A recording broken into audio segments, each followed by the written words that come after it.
The hospital was supposed to be quiet at midnight. Silent halls, dim lights, the soft beeping of monitors. That's what Nurse Lila Moreno expected when she clocked in for her overnight shift at Ridgeview Medical Center. Instead, the moment she walked through the sliding doors, she felt it. A tension in the air, sharp enough to sense but too strange to understand. Security Officer Damon Rourke noticed it too. He stood at the front desk, arms crossed, eyes narrowed toward the elevators as if he'd heard something he couldn't explain. "Power keeps flickering," he muttered when Lila passed him. "Backup generators kicked in twice already." "That's never happened," she replied.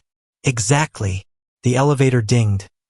The lights above them flickered once, twice, then steadied. Neither of them knew that in less than an hour, the hospital would be locked down. Sealed tight, every exit barricaded, every hallway plunged into darkness. And no one would be allowed to leave. Not alive. Lila was halfway down the ICU wing when she heard a sound. A low, muffled groan, wet and strained at IT, came from room 814, at a room no one was supposed to be inside. She frowned. That room had been empty earlier. She knocked gently. "Hello? Anyone inside?" Another groan answered, louder this time. Lila slowly pushed the door open. The room was dark. The blinds were shut, and the medical monitor beside the bed was offline.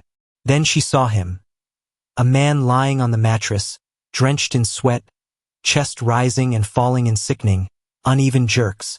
His skin was flushed a deep red, veins dark like ink spreading beneath the surface. "Sir," Lila whispered, stepping closer. "Can you hear?"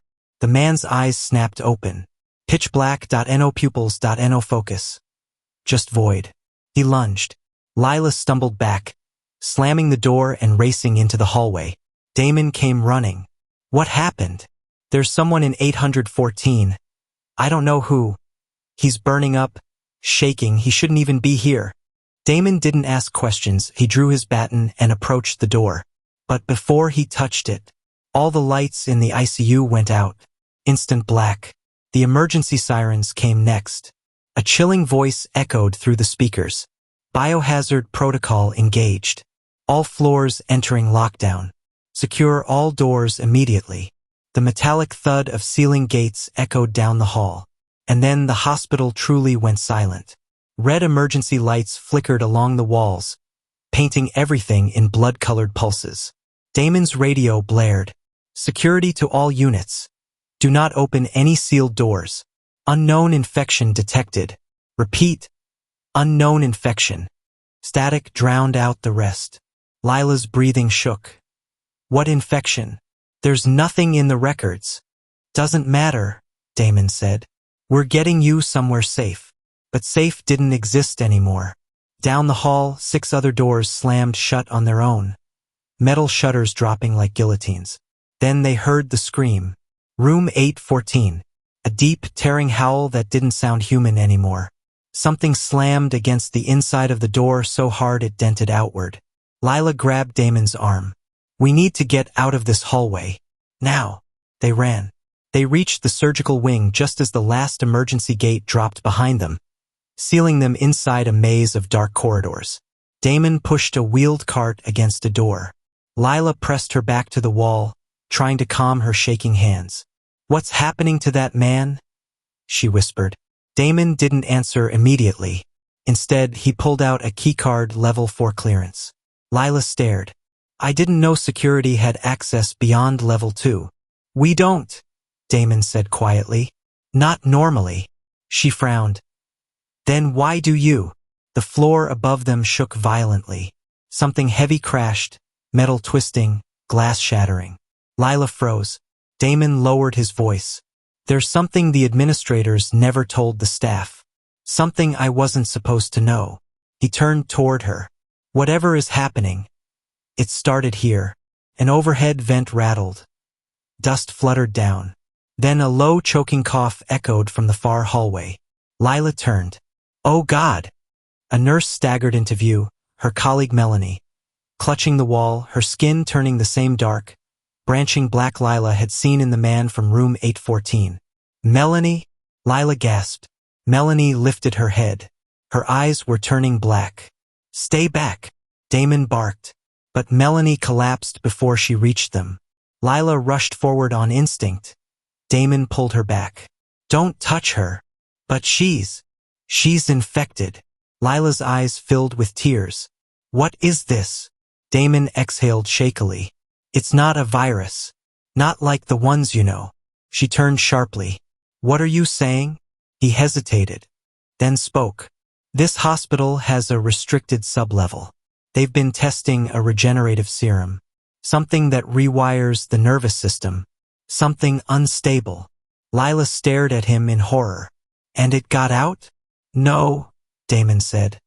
"It was released." Footsteps echoed from the dark hallway. Slow. Dragging. Getting closer. Damon grabbed Lila's hand. "There's one way out, the maintenance tunnels under the west wing. But the lockdown. They don't lock the old tunnels.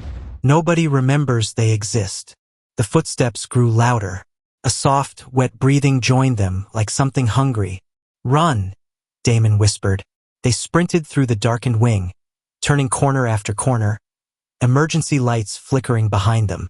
Something chased them. Footsteps hitting the floor too fast, too heavy, too uneven. They reached the elevator shaft. Damon pried open the maintenance door. "Down the ladder." Lila climbed first. Damon followed.